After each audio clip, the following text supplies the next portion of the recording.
السلام عليكم ورحمة الله وبركاته.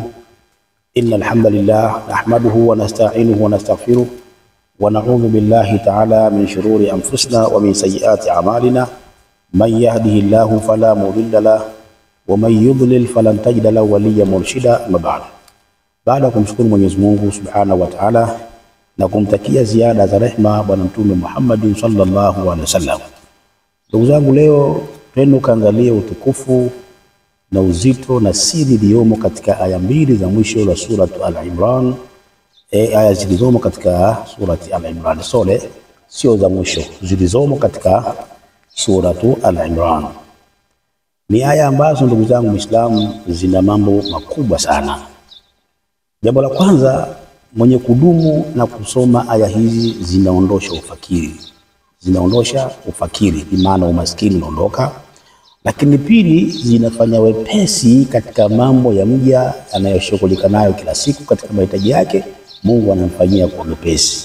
Lakini la tatu, inawasaidia hata wale wanafunzi aidha wa primary, wa secondary, wa chuo, wanafunzi aina yote, inamsaidia kuongeza ufahamu na kumfanyia wepesi katika swala zima la kuhifadhi na kufahamu masomo yake, mwenye kudumu na kusoma hizi. Hili jambo la tatu.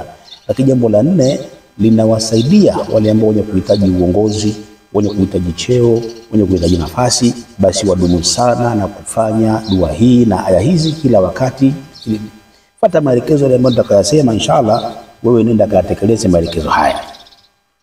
Hii ni bahati nzuri tuliokuwa nayo Waislamu katika dini yetu ya Kiislamu, kwani tumewekea vitu vingi sana ili mradi mtu asende katika shiriki, badala yake arudi katika toa ya Mwenyezi Mungu Subhanahu wa Ta'ala. Na kabla sijawaletea aya hizi mbili zinapatikana sehemu gani au aya za ngapi, hebu nisikilize kwa ufupi sana taarifa hii, kisha baada hapo niingie katika maudhui. Kuna dua tunaenda kuifanya tarehe 25 ya mwezi 25 katika mwezi wa 6, itakuwa siku ya Ijumaa. Hii ni dua ya familia, bi maana atakayejiandikisha dua hii, kama ni baba basi anabeba familia nzima, kama ni mama anabeba familia nzima. Dua kwa ajili ya kumwomba Mwenyezi Mungu wepesi katika mambo yetu katika mwaka ambao tunaoanza kesho kutwa wa Kiislamu. Lakini vile vile ndani yake itakuwa na sadaka ya kichinjo, bi maana atachinjwa mnyama kwa ajili ya Mwenyezi Mungu Subhanahu wa Ta'ala. Na mnafahamu ufumbuzi wa mtu kuchinja mnyama anakwenda kufumbua baadhi ya mambo yaliokuwa mazito, Allah anakwenda kuyaondosha kwa ajili ya mnyama. Kwa dua hii ndani yake itakuwa na kichinjo cha mnyama. Lakini dua hii inahitaji watu 50, na mpaka leo tuna watu 36, bado watu 14 kutimiza katika utaratibu huo. Anayependa kujiunga basi apige simu namba hizi ama atume message katika namba 0788 905151 na 0793 052 052. Tuingie sasa katika maudhui ya leo. Tunakwenda kuzieleza hizi aya. Jambo la mwanzo, hizi aya utafanya kila muda wa usiku. Kila muda wa usiku utakuwa unafanya dua hii, aidha kuanzia saa 6, saa 7, na itapendeza yule mfanyaji wa hii dua basi awe amefunga saumu. Bi maana unapokusudia kufanya hii dua basi funga sunna angalau siku 3, na hii dua ifanywe kwa muda wa siku 3 mfululizo. Kwanza yenyewe ikifika muda wa dua utaanza kusoma surati Duha, bi maana wadhuha wal laili idha saja mpaka mwisho wa sura. Sura ya pili utasoma surati Shams, bi maana washamsi wadhuhaha, na sura ya tatu utasoma surati Nashraha, bi maana alam nashrah laka sadraka. Zote hizi utazisoma mara moja.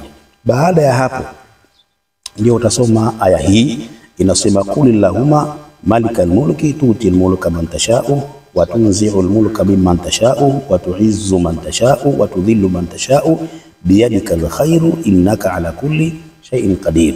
Tulijul layla fil nahar wa tulijul nahara fil layl wa tukhrijul hayya minal mayt wa tukhrijul mayta minal hayy wa tarzuqu man tasha'u bighairi hisab. Hii aya utairudia mara 7, na ukifika katika neno hapa wa tarzuqu man tasha'u bighairi hisabi, hii nalo utairudia neno hili mara ngapi? Mara 7. Utakuwa unasoma aya hii mara 41. Ifanye dua hii kila muda wa usiku. Tumia angalau lisaa moja, aidha kama utaifanya saa 5 usiku ama saa 6 usiku ama saa 7 usiku ama saa 8 usiku, lakini usiku ndio utafanya utaratibu huo. Ukimaliza kusoma aya hii mara 7 utasoma dua hii. Utasema Allahumma inni as'aluka biqudratika, Allahumma inni as'aluka biqudratika ala kulli shay'in ya wahid ya ahad ya samad ya witr ya hayy ya qayyum as'aluka an tusalli ala sayyidina Muhammad wa ala ali sayyidina Muhammad.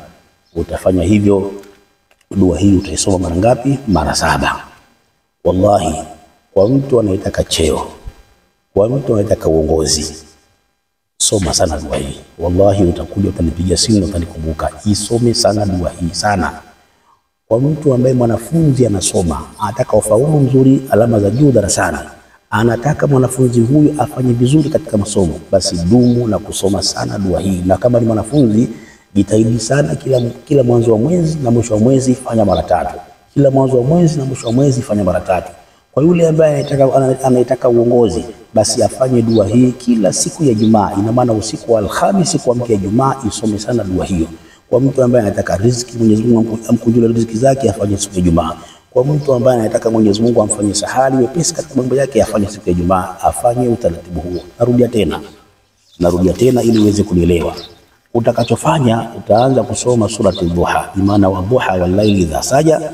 Baada hapo utasoma surati Shamsi, imana wa shamsi wa duhaha. Baada hapo utasoma surati Nashra, biwana alam nashrah laka sadrak. Ukimaliza hapo utasoma qul allahumma malikal mulki tu'til mulka man tasha'u wa tunzi'ul mulka mimman tasha'u wa tu'izzu man tasha'u wa tudhillu man tasha'u biyadikal khairu innaka ala kulli shay'in qadir. Tulijul layla fil nahari wa tulijul nahara fil layl wa tukhrijul mayta minal hayyi minal mayt wa tukhrijul mayta minal hayy wa tarzuqu man tasha'u bighayri hisab. Hiyo utafanya mara ngapi? Mara 41. Ukimaliza ndio utasoma Allahumma inni as'aluka biqudratika ala kulli shay'in ya wahid ya ahad ya samad ya witr ya hayy ya qayyum as'aluka an tusalli ala sayyidina Muhammad wa ala ali Muhammad. Utafanya hivyo kwa mara 7, na utafanya hii kwa muda wa siku 3. Kwa muda wa siku 3. Bimaana unawezekana wewe kila mwezi ukafanya mwanzo wa mwezi na mwisho wa mwezi kwa mwanafunzi. Lakini kwa yule ambaye anahitaji uongozi, cheo, nafasi, basi afanye usiku wa Ijumaa kwa usiku wa Alhamisi kuamkia Ijumaa. Kadhalika anahitaji riziki, anahitaji elimu. Elimu nimesema anafanya kila mwisho wa mwezi mara 3, yani mwanzo wa mwezi na mwisho wa mwezi mara 3. Anahitaji riziki kwa wingi, Mwenyezi Mungu amuondoe katika ufakiri, basi atafanya kila usiku wa Alhamisi kuamkia Ijumaa, afanye utaratibu huo na afanye dua hiyo biidhnillah taala. Utakwenda kuona muujiza na maajabu yake. Kwa leo tuishie hapa inshallah. Niwaombe wale ambao hawajasubscribe channel yetu wasubscribe, kwa sababu kuna faida kubwa nyingi sana zinakwenda kutokea huko mbeleni. Wassalamu alaikum wa rahmatullahi wa barakatuh.